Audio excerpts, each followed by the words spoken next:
Hey Raghunath, tell everyone about our Patreon community. Sure, Kostuba. The Wisdom of the Sages Patreon community is an incredible online yoga resource. If you like the type of yoga wisdom and culture we share on the show, then our Patreon community is a great next step. This is a listener-supported podcast, and any level of sponsorship will unlock a wide range of live and archived classes, talks, and even workshops. Raghunath teaches, I teach, and we have a host of other excellent teachers on topics ranging from yoga philosophy, asana classes, storytelling, Ayurveda, kirtan, cooking, meditation, and a lot more. We even have an incredible online Bhakti 12-step recovery group. So if you want to check it out, go to patreon.com/wisdom of the sages. All right, let's get it on. Bhagavate Vasudevaya. Om Namo Bhagavate Vasudevaya. Om Namo Bhagavate Vasudevaya.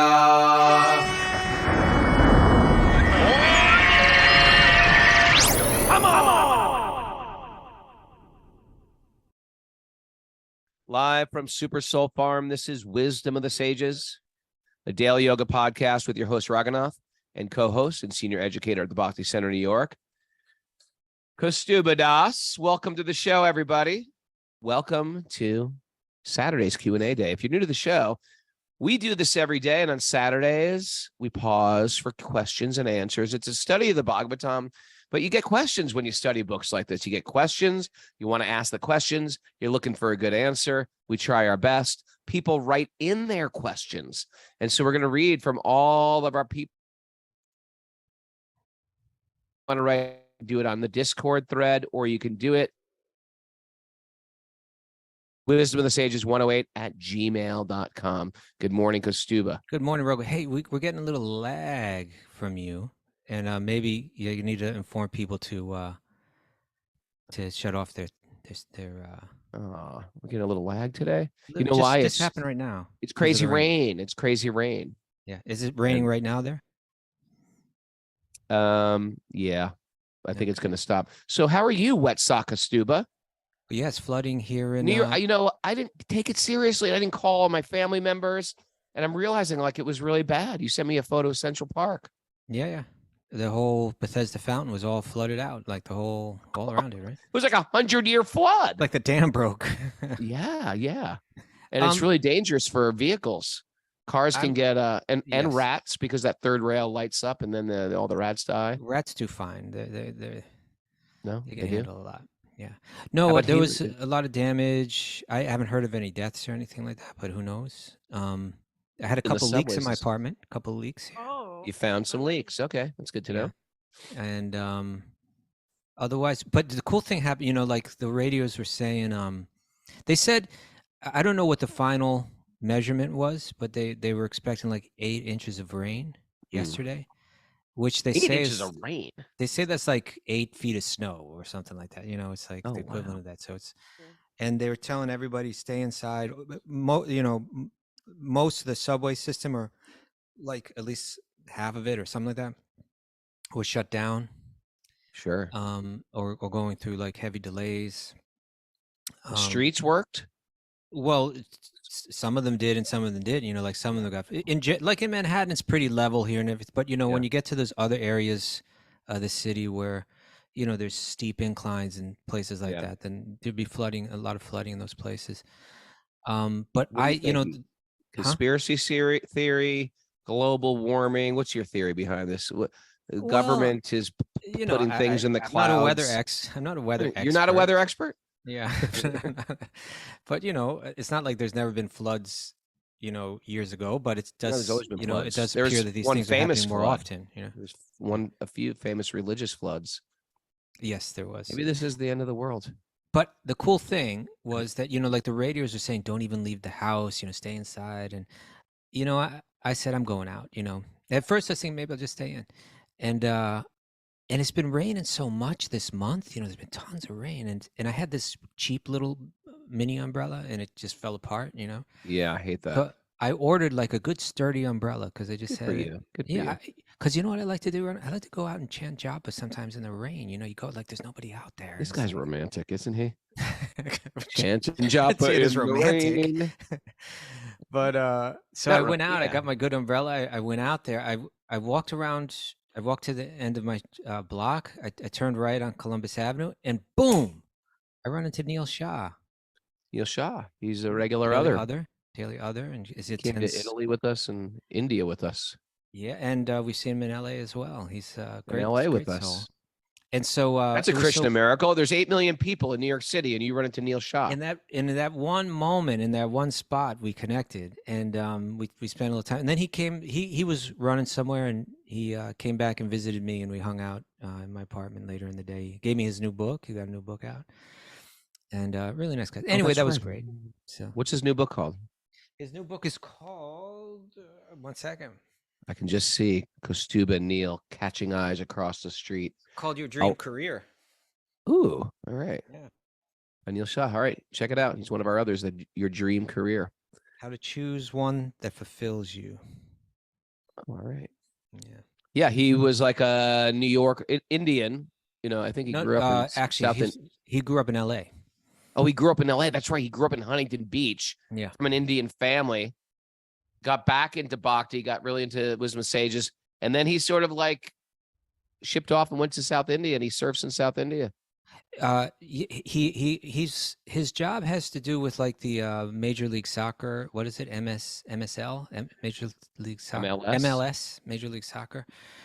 And you know, it was so cool. I'll share this, Raghunath, because when I bumped into, it was such a far. He lives in India. I live here, and in one moment, boom, we meet right there. You know, we intersect. Magic. Sidewalks in New York, in the shadow of the building where Srila Prabhupada lived. You know, More magic. 100 West 72nd. And so, so he said he just started gushing in a sense, you know, about like how much hearing Bhagavatam every day on Wisdom of the Sages has changed his life. He says, I never miss a show, and it's transformed everything for me, you know. Amazing. And he said, for instance, he came back and to New York and went into some offices in these like kind of like whatever, these sports kind of you know industry. Yeah. And he said 10 years ago or whatever, when he used to go there as a young kind of new guy on the scene, and he just was he didn't have any clout so much there, you know. Right. And he says he goes back there now and he's kind of like, you know, the guy, you know, and someone, he said like one of the higher ups, person like he really admired in the past, and you know, he said to him, he said like, Neil, what's with you, man? It's like you're just like running around this place like spreading pixie dust all over the place. It's like you are just like on fire, you know. It's like you got, and he's like saying, hey, it's, you know, it's this spiritual thing that I'm into, you know, it just like gives me life, and you know.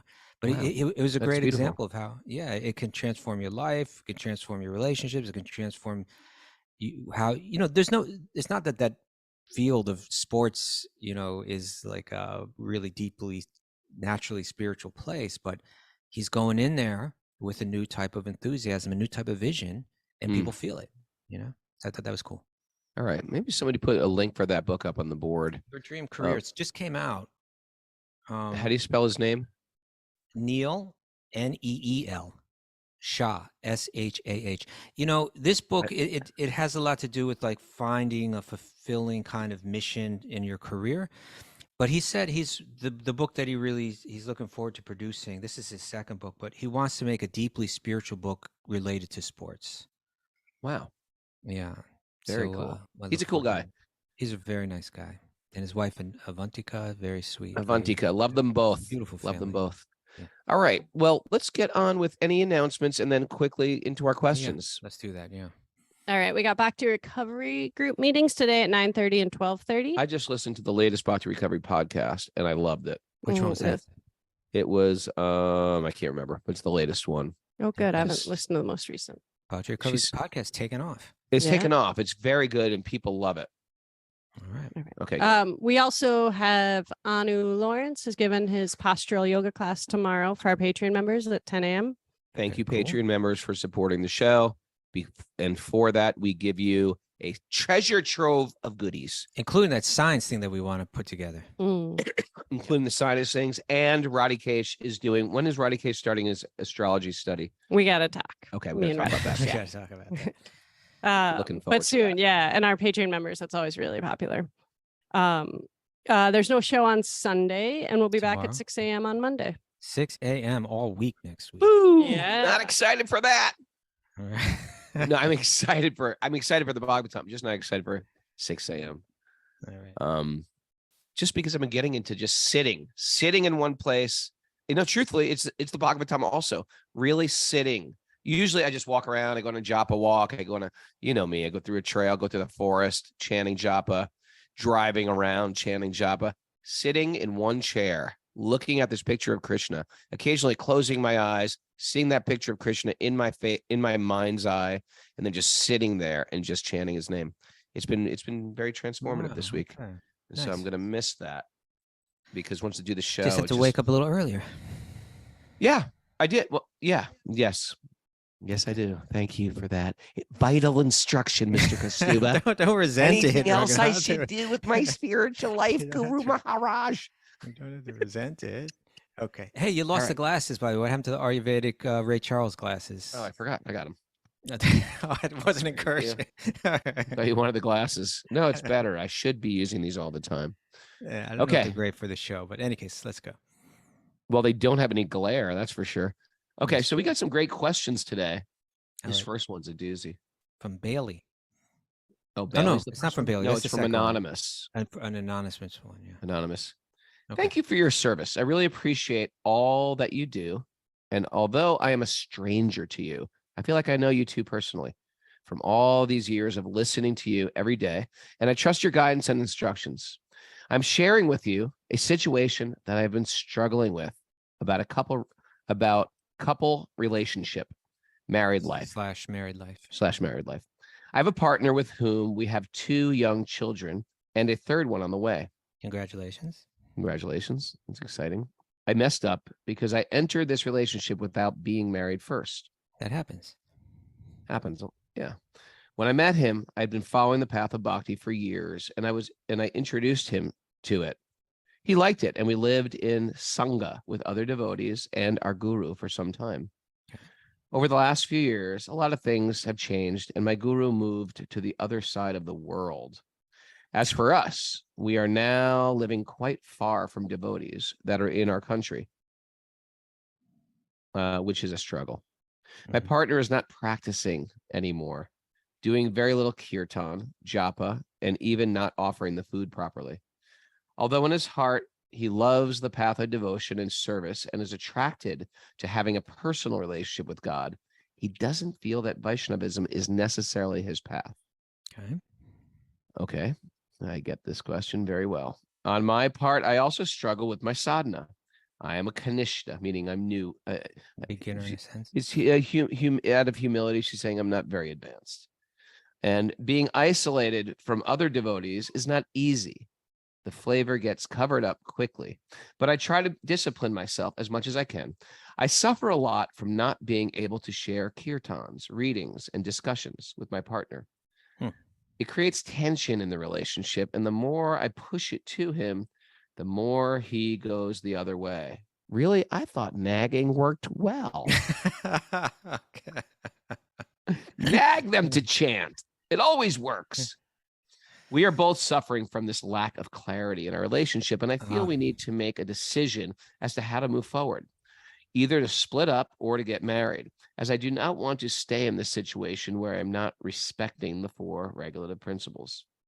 Ideally, it would be great if we could make it work because we love each other and we have children, but I cannot force his attraction for Vaishnavism to come back, and I feel that I will never be truly happy if I cannot share my attraction to Krishna with my partner. Should I just have, so this is the questions here. Should I just Did you have, like how I did that, Raghunath? I kind of. Oh, Kostuba You did it. see that? This will get us focused right on the question. So here is the question. So Raghunath doesn't I space put them in out. bold italics. Just, Okay. Should I just have my practices and not expect to share them with my partner and our children?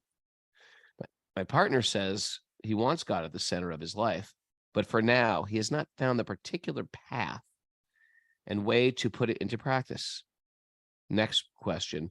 Is it favorable to walk the path like this, living with someone who is not sure he shares an attraction to the same path? As if we were to decide to get married, how would that be possible with all these things about the path and identity being unclear and me being initiated and him not?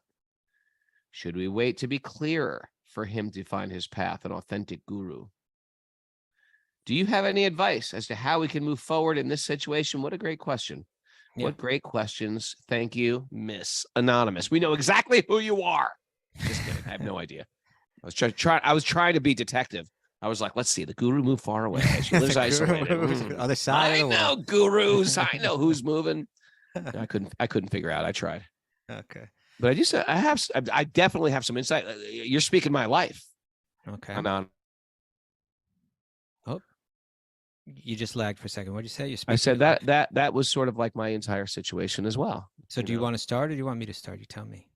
I can start with it. Okay. With it. First of all, I want to say that she's not married, but she's married. You know, you're in a committed relationship with a partner. You have 2 children already. You've got the 3rd one on the way. That's pretty much married.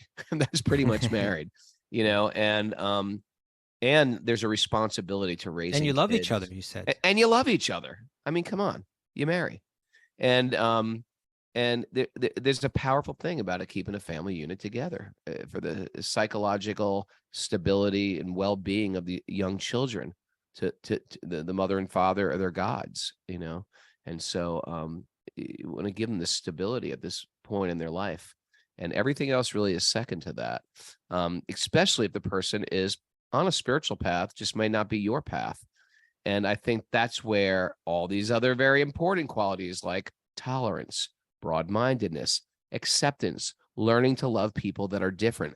This is everything we're praying for, isn't it? When we're chanting the holy name, it's not like I'm chanting to escape pain. I'm chanting to purify myself so I can get love of God because I'm covered by selfishness. You're praying for this, and you must be sincere because now you're in this situation. There may be a time where this is just so intolerable. It doesn't sound like it's intolerable. I mean, marriage is not easy, period, but this sounds like you got a good man in your life, and that's very valuable, and you got a good father. The other thing I was thinking was, what was the other question there? Decide how to get married. Already married. Should we wait for clear guru? No. Do any situation move forward? I think your real concentration has to. Oh, you're not around devotees that much anymore. Yeah, that's painful. I get it. I wasn't either. You got it. It's, you know what's that's making you do, Anonymous?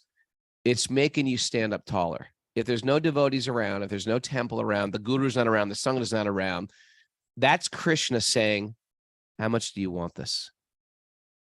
And it's going to make you have to make some choices. Okay, I'm going to wake up a half hour earlier. I'm going to, I'm going to read even, and if you've got 3 little kids and a baby, I'm going to have to listen to audiobooks while I'm cooking, or you're just going to have to stand up taller when there's a current. Like if you're living in Vrindavan and devotees are everywhere and you don't even have to do anything. You wake up and there's a kirtan going on, a festival going on. Someone's already cooking a Kadasi prasad. Like you don't have to think about it. It's easier to be caught up in that flow. Krishna's putting you in this particular spot to see how serious are you. And that makes you sort of like pull up your pants a little bit. Is that the word? Pull up your pants? No. Pants should be up already. Bootstraps. Your pants should be up already. Pull you up by your bootstraps. Is that okay, man? I might be the. Sometimes they say something like "put your big boy pants on" or something. Put your like big that. boy pants on. Those two up. Yeah. Maybe I meant that. And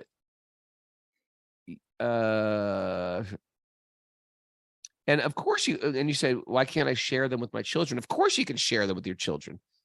You should always share. The mother's connection with the child is so important. That you gotta read the kids' stories. You gotta have them listen to. They should be growing up listening to kirtan. Pictures of Krishna on the wall. I don't think he's going to be anti-paintings on the wall of Krishna. These are the visions they need to see. I still see the picture of little Jesus in my head that was in my mom's house. I see it every day in my mind, Kastuba. That picture of little Jesus. Baby Jesus. Little sweet little baby Jesus. 8 pounds, 16 ounce, little sweet baby Jesus. So anyway, this can work wonderfully. And it's not going to work perfectly because nothing's perfect. But once you split up, that's like putting your hand in the mystery bag. Who will my spouse marry? Mystery bag. They could marry someone horrible. You never know. Then you could meet some guy, fall in love with, and he could be the wrong guy. Radhanath Swami told me once when I was experiencing marital problems, because it's exactly like this. I said, I don't know what to do. It seems like my question was this. It seems like I should be with someone on my path. And you know what he said to me? He said, Raghunath, I have disciples that are married that both chant 16 rounds. They're both my disciples, and still they get divorced. Mm-hmm. So and you could say also, right? I have, there are people that we know that they have spouses that are not devotees at all. Sure. But that are respectful of it. Hmm. And they do quite well. They thrive spiritually. Sure. Yeah. Develop a love for Dharma, and inject Krishna within that Dharma. Make it like real spiritual Dharma, and everything's going to work out fine. Okay. What do you think? I'm with you, Raghunath. Special K. I'm with you. I read the letter and I feel a connection. I really like the person that wrote it just from how they're expressing themselves. Yeah.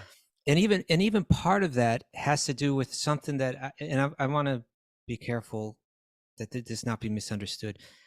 But I felt there's kind of like a sweet naivety in this letter, in the fact that like she wants to have a husband that fully shares with her all of her devotional activities, and that's natural and that's sweet and that's nice, Yeah. But what I say naive when in this sense, that you're married to a man, or you're not married, but you're living with a man that you love and that loves you. You have 2 kids together and a third one on the way.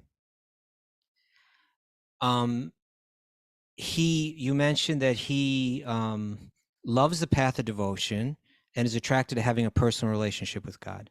It doesn't get better than that. I mean, yeah, you're not. Yeah, like this is, you hang on to this with all your might. You dig your nails in it. You don't let go. It's hard to think that, and I want to be careful how I say this too. But just practically, to think that you're going to find a better man. What to speak of? You're going to find a better man when you have 3 kids with another man. What to speak of? You're going to find a man that's going to love those kids the way that this man does. No. You should stay with this man. Of course, we don't know all the details, but from what you're providing, with the information that you're providing us with here, if you've had 3 kids with this man and he loves you and your children and you love him, and he's loves the path of devotion and he's attracted to a personal relationship with God, this is high level. This is good. Maybe it's not everything. I get it, especially because I think maybe the question wouldn't have even come up if you lived like in a thriving devotional community where you were feeling you're turning to him, hoping to get spiritual support. It's this very specific spiritual support from him. You want to read Krishna book with him. You want to, and that's not alive in him right now. I get that. But this is something for your own spiritual life, for the well-being of your children. This sounds like you stick with this. We know people that are thriving as devotees who have husbands that are not at all devotees. Oh yeah. Right? So this is, I think this is now. She mentioned that there's a lack of clarity, that we are both suffering from this lack of clarity in our relationship. That's where I think the attention needs to go. Right. I think that your expectations need to be, you need to talk with each other and understand what you can expect from each other. I think there's a wanting in you. You could call it an expectation or like a wanting that You're hitting it. You're hitting it Yeah. right now. Yeah. Mara, what am I going to say? Mara, what Oh, am I going to say? I'm not going to even butt in. and Trade For your expectations for appreciations. There trade you your go. expectations in for Yeah. appreciations. Yeah. So let's be clear about what you can expect, right? Like I think, and sometimes it helps to have because we're not all expert, at like relationship counseling and so on. Mm, Sometimes these conversations are hard. They're difficult. This may be where you reach out to someone, maybe not even a professional counselor, although it could be. It could be just someone that's got a good sense of this kind of thing. But you need to sit down and say, look, he might say, I can't be enthusiastic about kirtan and reading Bhagavatam with you. I don't know if that's my path. mm, I'm not going to be there, but I'm never going to discourage you from practicing it. I'll support it, and and I'm never going to discourage our children from doing that. You come together and you find out, because when you expect more than you're going to get, you feel bad. But if Mm. you know what to expect, and you can, and it's reasonable, then not only do you feel satisfied, but you also aren't at odds with the person expecting more Mm. than's going to come. So I think this is the thing. I think this from everything you're saying, it sounds like this is a good man, and the fact that you love each other and you have 3 kids together, it's that's just simple enough, right? And that he's appreciative of bhakti and so on. Believe me, you don't want to. This is a good thing. You don't think you're going to go out and easily find something. No, you're not going to find anything better than I'm a this. Hare Krishna. I have 3 children. Marry me, and I want you to be a Hare Krishna too. Yeah, it's not. Yeah, this is good. So just work on clarifying the expectations, how you will support each other in your married life, as parents of your children, and in your spiritual lives. How can you, not only should you be turning to this person and trying to understand how this person will be supportive of you, try to help understand how you will also be supportive of them. Maybe there's certain things that he feels are just too pushy or just too much. You were mentioning that when I push him to do it, he goes the other way. Yeah. Right. So let's hear what his needs are, what your needs are. Let's find a good balance there. Seek a little help in that conversation. Sometimes it's good to have an objective third party there to kind of mediate this conversation. Yeah. And work out work out the agreement, so you know what you're expecting from each other. And I think you'll thrive. And I think not only will you've got to find the right sangha, whether it's online, whether you got to travel for it, whether you got to take a retreat every year. That's another question. You got to definitely work on that. Don't expect that to come from him if it's not there in his heart. But it'll grow in him. It'll grow in him if you start to thrive spiritually. He's going to be looking at you and saying, "It does work." Just like we're talking about Neil Shah, right? He goes into this office and everyone's like, "This guy's on fire." Yeah. He'll feel it. And he'll be influenced. That's what will influence him. Not you're supporting him respectfully will mean more to him than you're trying to push something on him that he's not. Push him, nag him, leave books around. Yeah. Be cold to him, withhold love if he doesn't meet your needs spiritually. I'm joking. It sounds funny when you say it like that. That's what's going on. I have one thing to say about this to close it up, Kostuba. Close it up. What a man, what a man, what a man, what a man. I thought you were going to say, think it through. Okay. Think it through. But really, do think it through. I mean, think it through. Okay, now I left this man, the man that I love, a man that loves me, a man that loves our children, and I'm going to go and find that perfect devotee that's going to marry me, that I'm going to share reading Krishna book with, who's going to, love my 3 children. And who's going to have some other issue. Think it through. Yeah, who's going to have some other issue. Yeah. He's going to have some other issue. I really think the big one, I think, for divorce is it's the grab bag of who the other partner is going to marry. And a lot of times we marry people, we don't even know the person really well. And we don't really know what's going on. And they're raising our kids. Oh my God, it's just such a mess. You see right here from Sherry Yannick. Together. On Sherry Yannick's on the chat board, she says, "My husband is definitely not on the path, but a few weeks ago he started asking me questions, and he asked me to summarize the Bhagavad-gita. the Mahabharata, and I asked if there was a movie version. I thought that was progress. And it is. That is show him the Ramayan cartoon. That'll be great. Comic books. Is he into comic books? Have we got a comic book for you? Oh my God. What's the comic book that me and Tarun have been reading late? That last one. Harish The guy Chandra? gives up everything. Harish Chandra. Yeah. Oh my God. Yeah. Don't have him A read little that dark. one. It's a little dark. Got to carefully choose your comic books. Okay, next question. Okay, Who's next up? question. Get my Bailey. glasses on to read this. Where is this? It's Bailey. Oh, no. Oh, this is Via the from Discord. Bailey from Discord. Hare Krishna, I have been called to the service of leading Bhagavad-gita discussion for a local university's Hindu Students Association. Incredible. I wonder if this is Bailey that came. Is this the Bailey? There's a That few came Baileys with, out there yeah, that with came Kumi, to with Super Kumi. Soul. Oh, well, there's a Bailey that came with Kumi, I was thinking the Bailey that came for and there's the Bailey from Buffalo as well. Yeah. It's one of those Baileys. I don't know many Maybe it's another Baileys. Bailey. It's one of those, or it's a third Bailey. There must have been a year, a period in time where kids are, let's name our kids Bailey. You know, there are like what do you call Trends? it? Trends that happen with names. Yes, right. There are. Indeed, there are. Like Thank when my you for kids were sharing little. that nugget When of my wisdom. kids were little, it was like very earthy names. Like your name is Mulch. Your name is like Mulch. lemongrass. Lemongrass. It's just that thing. That's a type of like right, Lev. You know, I'm talking about. Maybe not mulch. Meadow, willow. What else? Forest. I know kids with all these names. Hmm. Otter. Amber. You would never have those names when I was growing up.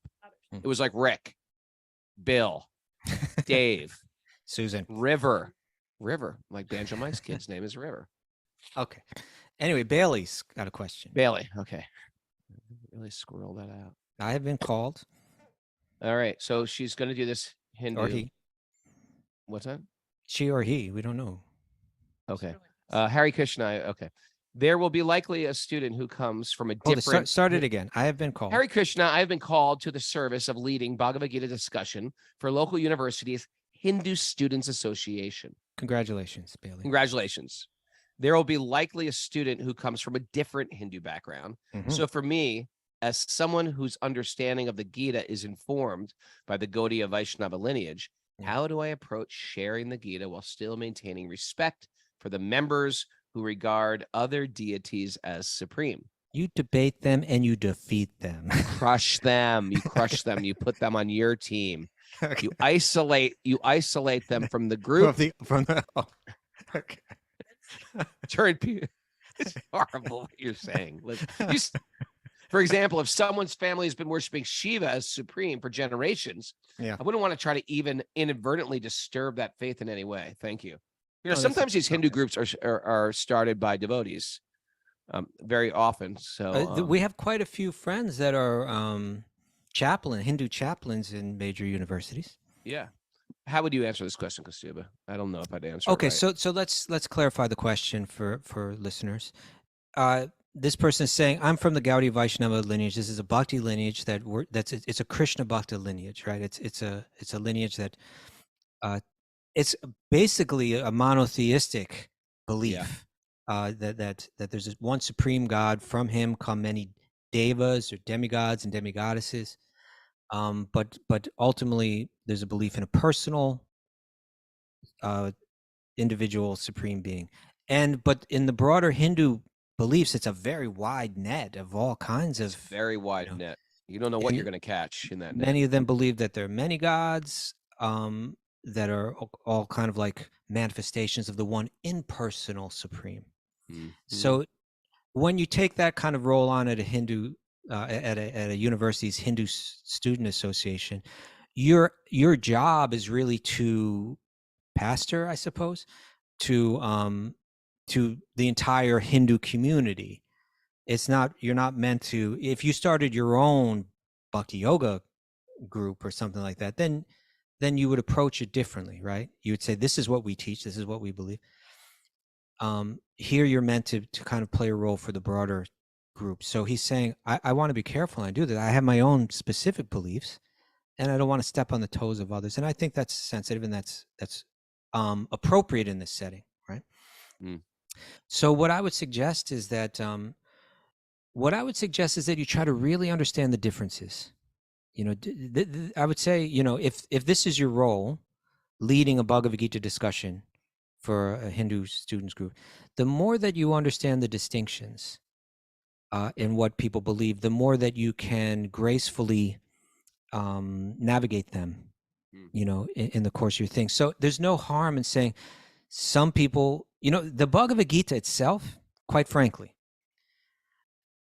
and quite frankly, the Bhagavad Gita is going to be much easier, much more easily understood from your Gaudiya Vaishnava perspective than from, let's say, an Advaitic Vedantic perspective, because it's Krishna's saying it like it's really, you kind of have to say what he's saying is something different than what he's saying to not take it as a monotheistic presentation. It fits in well with the Bhakti, with Yes. Bhakti Yoga, Gaudiya Vaishnava philosophy, Where the there are- Bhagavad Gita itself. Where there are other texts like certain Upanishads and stuff that lend themselves more easily to that monistic interpretation. You okay, Raga?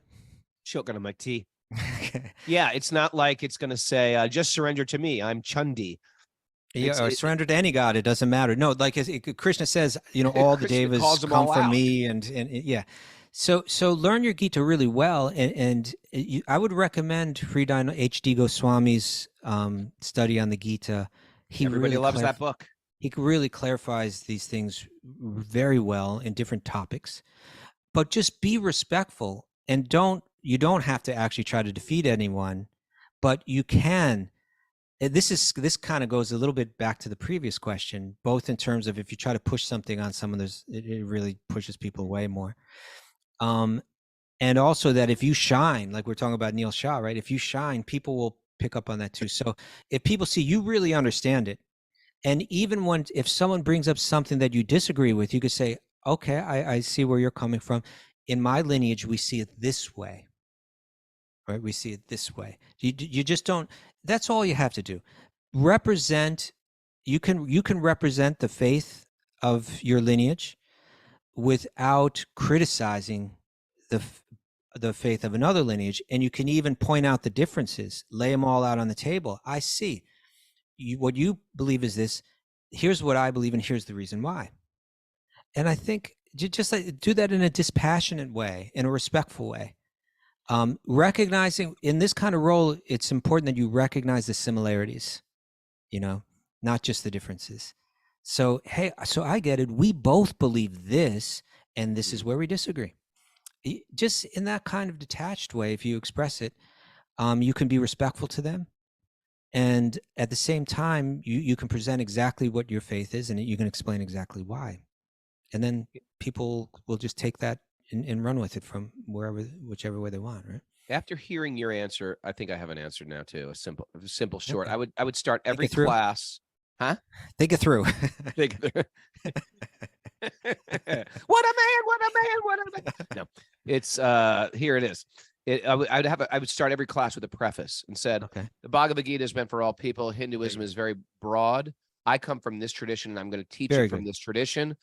But I will say, whatever tradition you're from, you're going to get a lot out of the Bhagavad Gita. Yeah, you're welcome. You say that every day the exact same way. That's right.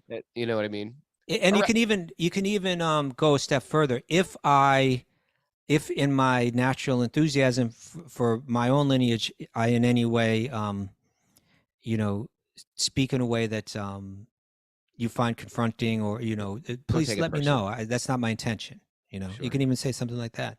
Now you've already painted the picture very clearly that you're not proselytizing, that you're not, that you're not aggressively attacking. And when you're making that very clear, people are going to be much more comfortable, and that kind of opens the door for conversation, I think.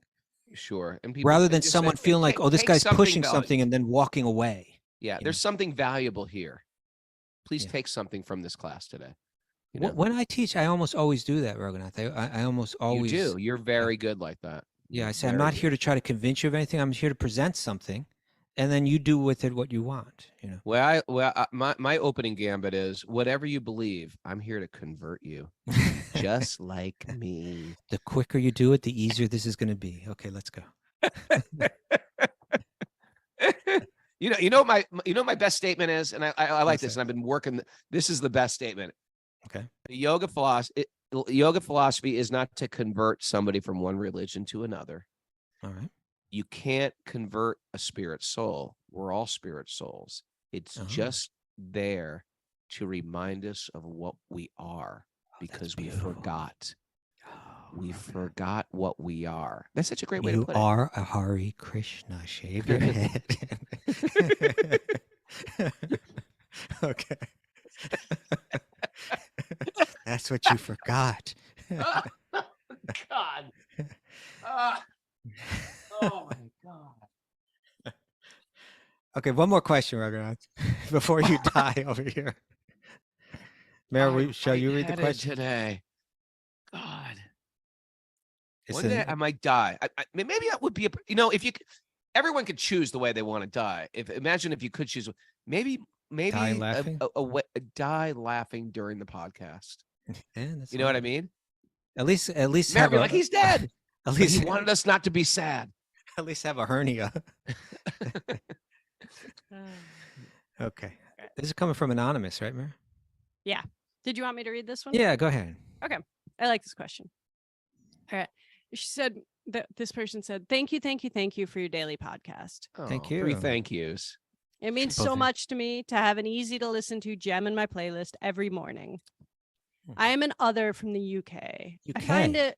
Yeah. A lot of UKs out there. Others. Okay. UK is our second most listening country.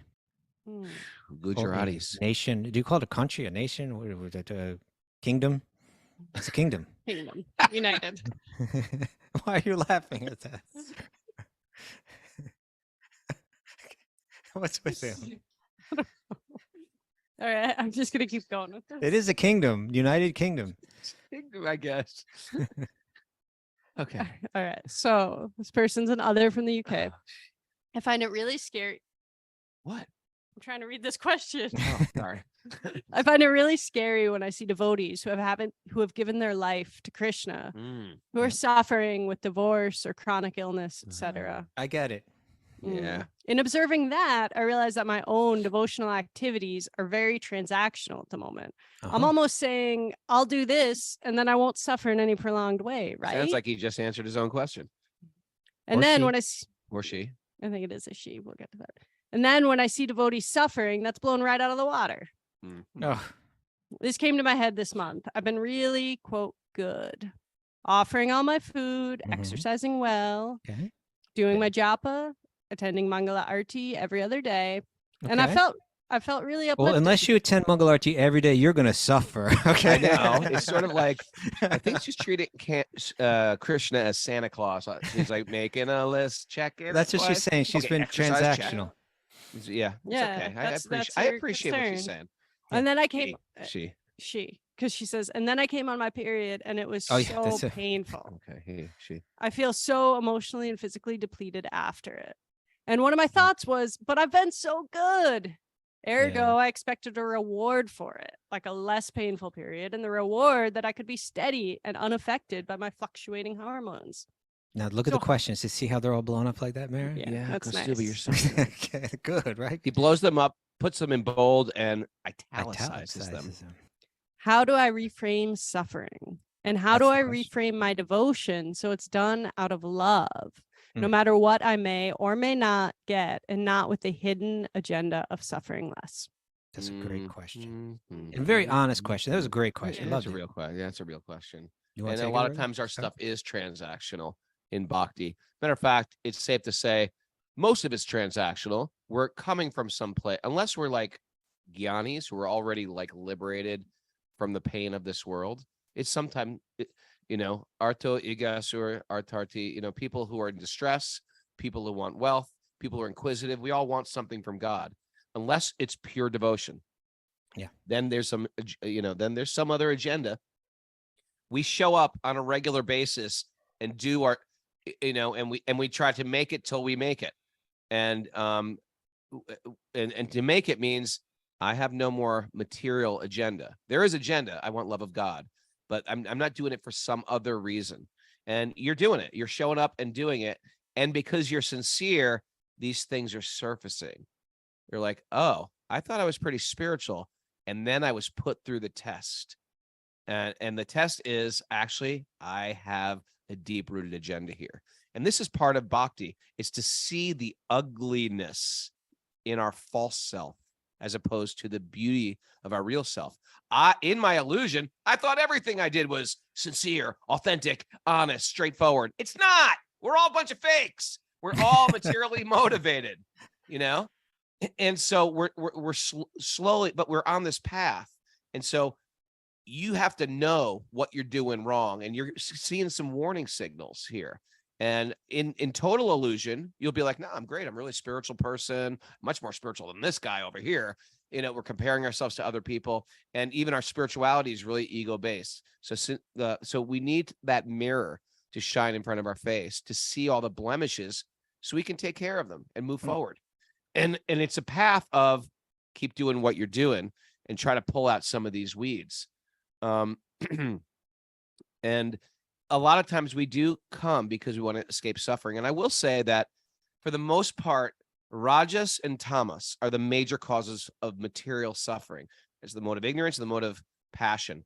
If you think of what those things include, drugs, alcohol, unregulated lives, you know, unregulated minds, etc. Those things cause overwhelm, stress, you know, addiction, etc. When you get out of goodness, when you get out of passion and ignorance, you rise a little higher and you do become happier, but you're not going to escape pain in the material world. That's what we signed up for when we got this body. And you could argue, say, well, I never signed up for this. Yes, you did, or you wouldn't have a body right now. We desired to enjoy the material world separate than God. That's our theory behind all this. And we're trying to enjoy desperately to become God. And now we're trying to undo that illusion. It's going to hurt. And it's going to hurt. It's going to crack it. No, again, I'm just loving all the questions. These are such sincere questions. And yeah, these are great the questions. fact that you would even ask this question and frame it the way that you did, it means you're a long way to realizing what this life is all about. You know, It really does. It means, like, if you took all of the people in the world and lined them up in order of like who's clear to understanding what this whole thing is about, you're way over on the side closest to like people that have almost figured it all out, you know? So this is good. And I like the way that you said it. How can I reframe suffering? Because really that's what this is all about. You know, a person and I don't mean this in a condemning way, but like, in other words, if a person is relatively shallow, they're just moving through the world trying to avoid suffering and trying to, you know, find pleasure. Increase pleasure. Yeah. And what you're saying, you're going right to the point of it. Suffering in this world is inevitable, right? Like, at least the pain of, you know, is inevitable. It's going because we're in these bodies that are designed for it. You know, we're in a world that's designed to expire. Yeah, expire. There's an expiration date, and it's hidden. How about that? Yeah. How about that? There's an expiration date, but it's hidden. It's hidden. You can't see it. Well, even that, it's somewhat. Yeah. But although we do get like 100 years max, mostly for the most part. But yeah, you're right. Even then, we don't know. We don't know. So how are we going to reframe it? How are we going to? You need to understand. There's no harm in your not wanting to suffer. That's natural. Right. Yeah. But the fact is, you are going to suffer.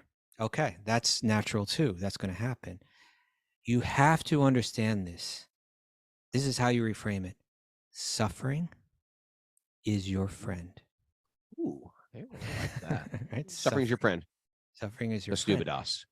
Because that's 100 years from now, they're going to be quoting that. People, it's like, don't wear that T-shirt. The people slap you. People spit on you. My suffering. No, but you want suffering? I'll give you a suffering. But suffering is your friend because, you know, not so long ago, I had met a friend of mine, another Bhakti yogi, who maybe what? And I'm just nothing. I have is okay, I was friends thinking of that aren't. Tara and that famous quote by Tara, our good friend Tara. What was When that? I was really when I was really suffering, Yeah. and I was going, oh, I'm struggling so much in my marriage. Everything's going so bad. And he goes, oh, it's bad? That's That's good. good. Yeah. That's Suffering's good. your friend. Yeah. Well, When it's good, that's when it's bad. That's right. Because so this friend, he was he both I had been practicing at this point, Bhakti for 34 years or something like that, and him for at least 10 more than that, Mm. so something like 44 years of practice under his belt.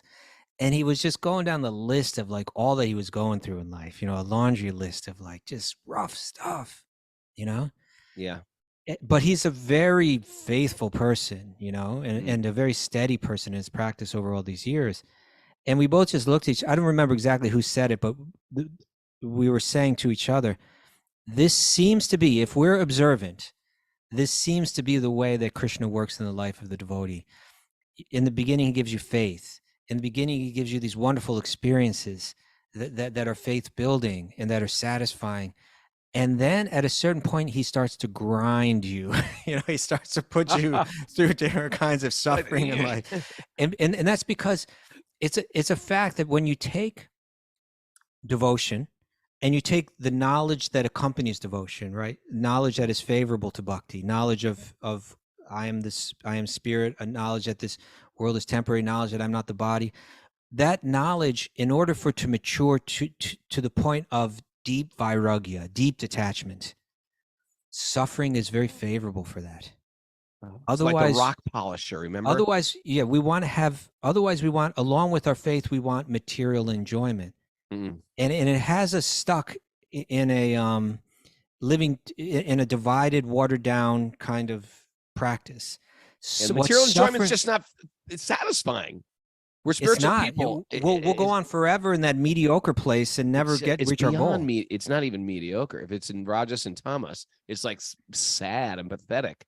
Well, but even if it's in Sattvic, though, right? In a sense, it is, right? Yes. So what's it going to take? Krishna knows what's it going to take for my dear devotee to really let go of everything, to really just, although they've lived so many lifetimes and they're so close to achieving the very goal of human life, what's it going to take?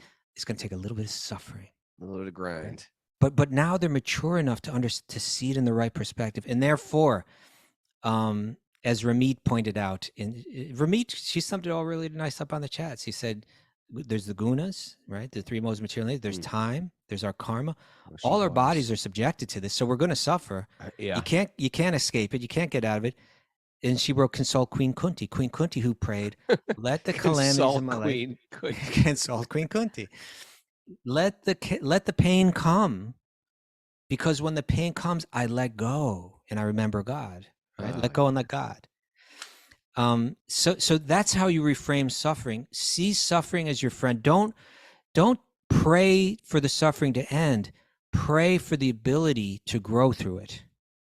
And now you'll be okay. You're not going to suffer any more because of that. If anything, you're going to suffer less with that attitude, right? So you're destined to suffer. Let it be. Accept it. And now let it be your friend. Let it work for you. Try to appreciate whatever suffering you go through. Then when you're going through it, you're going to actually suffer less because you might be suffering like physical pain, but you won't be suffering the mental anguish. And then, as a matter of fact, you might even find a place of shelter there, that even when you're feeling that physical pain, you're actually experiencing some kind of deep spiritual happiness. Right? So reframe it like that and see if that works. But I appreciate the question. Very honest, and you're getting there, you're getting there in your realization. I can see it. Yeah. Remember we used that analogy of the rock polisher? Yeah, the rock polisher. I got that rock polisher, and that's what you said, because there's like a beautiful rock underneath, right? Friction. And you got to grind it. You got to grind it, and it becomes beautiful. Yeah. But my friend and I were saying that to each other. It's like, this is how we work. You can just look at everybody that we know that's been in this for a while. Sooner or later, life starts to grind you. Now, it's going to grind you anyway. It's not like you become a devotee of Krishna and you're going to get ground. Everybody gets ground, but they just get bitter, resentful, angry. Think of I need a plan B. There is no plan B. The plan is you're going to get ground. What are you going to do with it? Right. That's great.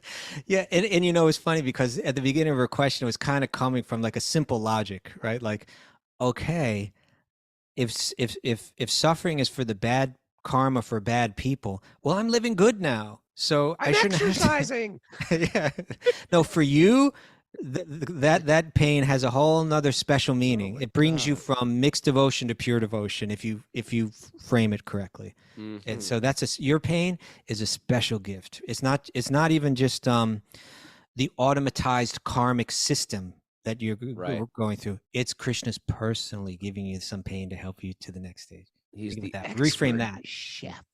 Oh, a little He knows spice, exactly what spice to give. little chili Ooh, pepper in there. a And little chili. Oh, yeah. Kastuba, that's the show. All right. That was a good show today. I enjoyed it. Great questions. Keep those questions coming. Mail them to Miss Mara, Wisdom of the Sages, oneaway@gmail.com. And make sure you check out our website. It's got next week, we're having this great retreat, the Wisdom of the Sages retreat, the last one for fall retreat we're doing up here at Super Soul Farm. Autumnal. Email Mara. Autumnal. Our autumnal foliage. Frolicking foliage retreat with me and Kastuba. Frolicking, holding pinkies, skipping through the fallen leaves. Join us. Anyway, go to wisdomofthesages.com and go to events and sign up or ask questions to Mara. And Mara's going to be there. She's got some special goodies up her sleeves. It's going to be an autumnal menu. You know, Right. autumnal, yes. Leaf soup. Local seasonal. You have to take old leaves and put them in water. Throw some tree bark in there. A little salt. A little salt to mix it up. And also Italy's up. You're thinking about going to Italy with us. Such a nice trip. We're going back, and it's June 11th through the 18th. Check our website, and that's going to fill up, and it's going to sell out. So if you're interested, get your deposit down. And this is what we do. And all these things, in one sense, you could say, well, I don't want to indulge in these things. They're like vacations. You know what? These are life-changing things. Going on pilgrimage, going away for a weekend where you don't have to focus on anything except your own personal hearing and chanting and meeting a community of people. It's important. It's really important. That's why we do it. That is all, Mr. Kastuba. Okay. We're having a planting party today. People are asking, what about Sweet Baby Krishna tonight? Sweet Baby Krishna ain't going to happen tonight. Why not? Because we got people over and we're planting and we're having a kirtan. And You do it all together. Yeah, but we don't know exactly what time things Yeah, happen. we don't know what kind of things are happening. I mean, it Sounds a depends on how little much we get. disorganized over there on We're the farm. disorganized. We're disorganized in the second half of the day. Okay. Yeah. So no First show half of the tomorrow. day- Yeah, no show tomorrow. So we guys see you up Monday, 6 o'clock. Congratulations to Neil on your book, and it's a beautiful day. Every beautiful day. Let the magic continue to flow. No, I do that. You don't